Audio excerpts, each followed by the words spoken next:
the Mississippi River. They commissioned the smelting of a number of cannons. There are accounts that the iron forges in Kentucky were burning brighter than ever before because of all the cannons they're providing for this invasion. So this was, on the cusp of happening in the spring of 1794, and Washington gets word of this, and there's a debate in the cabinet. Well, what does Washington as president have the authority to do? And one of the questions was, can the executive officer have the U.S. Army, the military, intercede to stop this invasion? And there is a debate, and there's somebody that's a little bit more in the Jeffersonian camp that says, yeah, I don't know if you have that authority. Maybe it should come from the governor. Maybe there's a process in which the governor or the state legislature should ask for your intercession, but you don't have the independent authority to do so. And Washington says, no, in order to preserve the Constitution, this potential invasion is such a threat to the Republic. If I don't do anything about it, the entire Republic may collapse. This constitutional order may collapse. So I have the authority to empower the army if they need to intercede to prevent this invasion. It doesn't come to that, but he makes that decision. And the fact that he made that decision, I think, is really important to understanding his decision with the Whiskey Rebellion that follows quick on the heels of this. Because the truth is, the Whiskey Rebellion, the protest, the controversy had been happening long before the Kentucky conspiracy, really since in the early 1790s, 1791. There's a protest rejecting the whiskey tax. So they're not accepting the tax. They're not paying it. They're violently opposing it. Washington does not take a forceful hand. I think he's afraid to use too much force, again, out of fear that it might escalate the situation.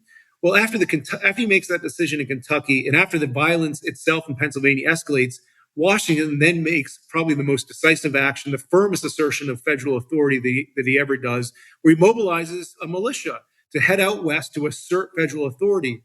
And I really, when I looked at these in chronological order, I realized, well, this Kentucky event, which is not usually put in the context of Pennsylvania, really had to have an influence on Washington coming to that ultimate decision that he has to take forceful action. It was kind of that freed him to make this big decision. It's so significant in establishing that tradition of a forceful federal response. And I checked out what happened next. Jefferson, as you said, had scruples about the use of federal authority, but he's alarmed enough by reports of the Burr plot that he asks whether the president has the legal authority to put down insurrections. Madison says probably not under the Insurrection Act of 1793. And that's why Congress passes a bill authorizing the use of land or naval forces in cases of insurrection. That 1807 Insurrection Act, which Jefferson signs as president, becomes the Insurrection Act that's invoked for the rest of American history, from the Civil War to the Civil Rights Movement to today. So Jefferson, in other words, overcomes his scruples and eventually embraces broad use of force. Yeah. Although that's fascinating because it was the 1793 Act that they were, I believe, referring back to. And it was Edmund Randolph, who had been the Attorney General and then became Secretary of State to replace Jefferson. And Randolph was, you'd say he leaned towards Jefferson, but he was very, very loyal to Washington. He didn't have the same issues that necessarily that Jefferson had being in the cabinet. But Randolph was the voice for saying, I don't know that you have the authority under the current law. You might need a stronger law.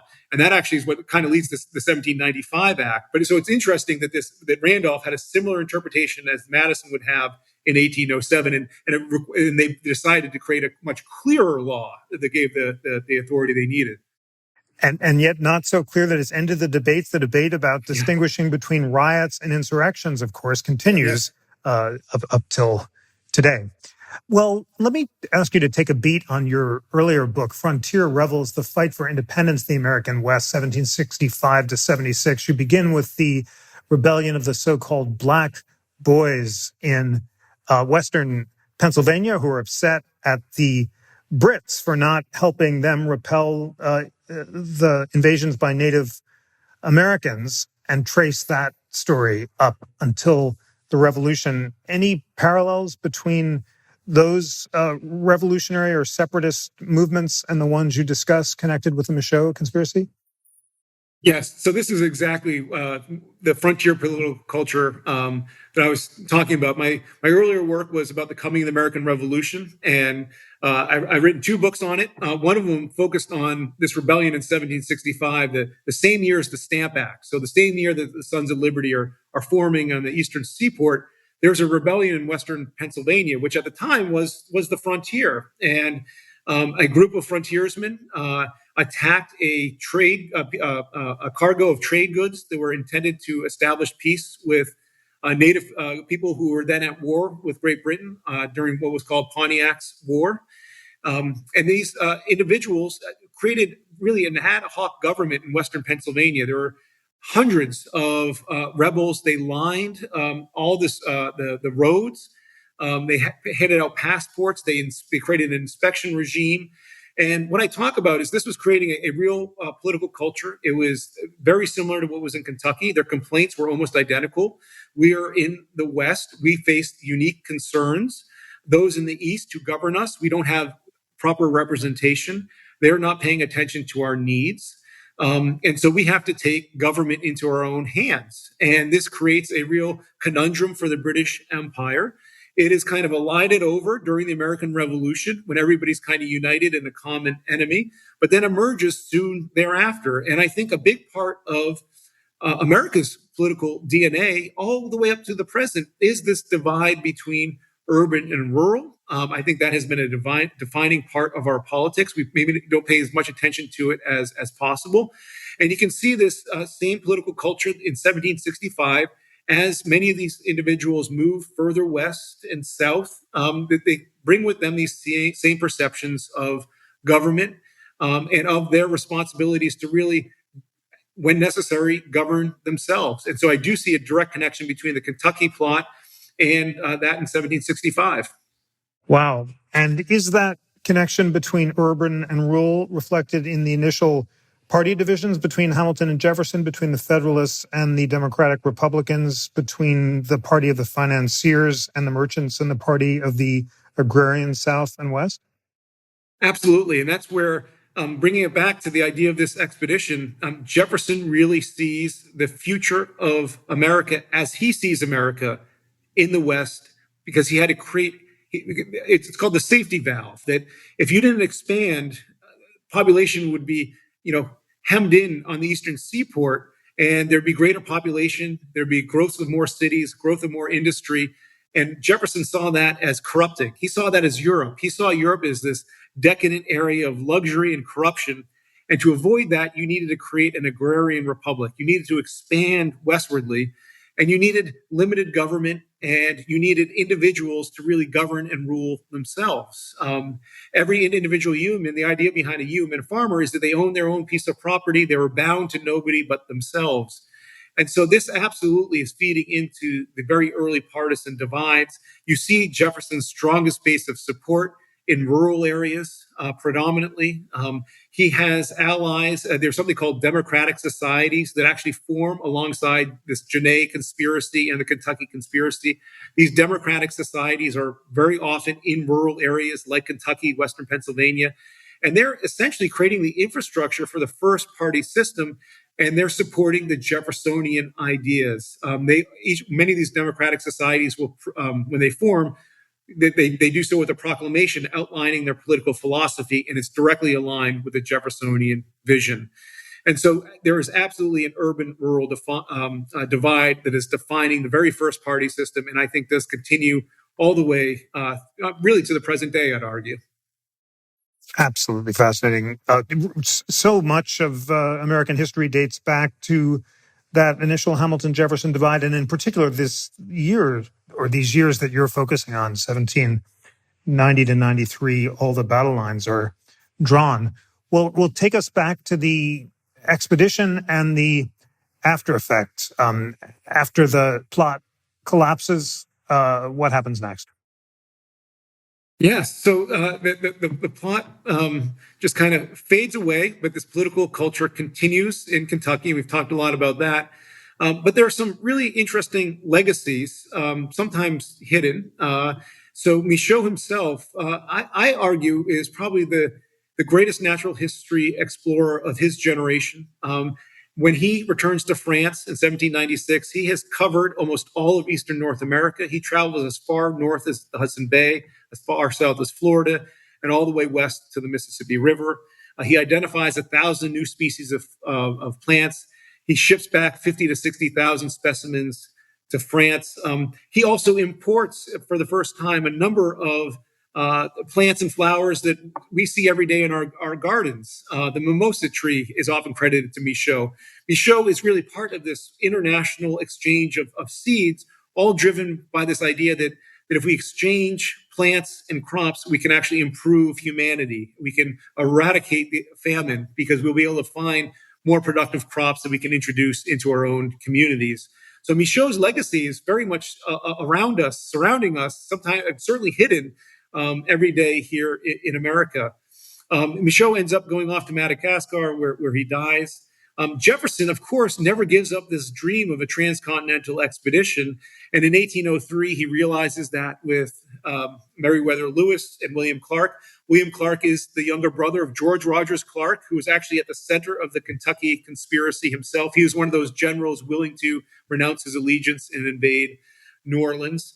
And then Jefferson sends Meriwether Lewis to the American Philosophical Society before he left to get trained and by the greatest scientists in America and also to get instruments. So the society played a central role in the start up of the Lewis and Clark expedition. And then when Jefferson receives the journals afterwards, he sends them off to the American Philosophical Society. So we are the stewards of the official journals of Lewis and Clark today here at the Philosophical Society. And in many ways, the spirit that animated the society is still present at the APS today.